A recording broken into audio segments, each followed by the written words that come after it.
Now here, find the mean length of time a customer waits to be connected to an agent.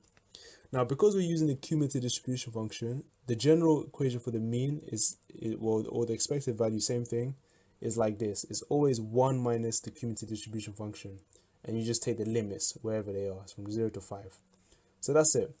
So 1 minus the function. So the function we know is 0.3t minus that. 1 minus that, we'll just flip the sign. So you got 1 minus 0.3t plus this variable here. Integrate them. So integrate 1, you get t.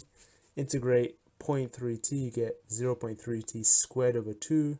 Integrate the last term, and you get the same value, power up, so t to the power 4 over 4.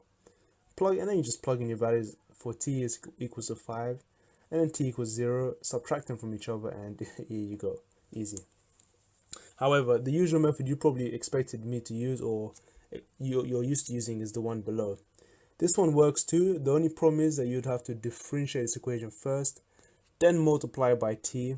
So differentiate this, which gives you the following, multiply by t, and then integrate the equation. And again, you'll get the same answer anyway, so it's cool.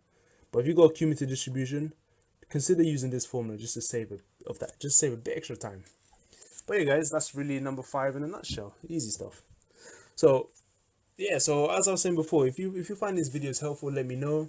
I'm actually recording this around 11 p.m. UK time, so if I sound a bit tired, I'm literally trying to squeeze this in before the 2018 exam. So yeah, forgive me if I sound a bit dead.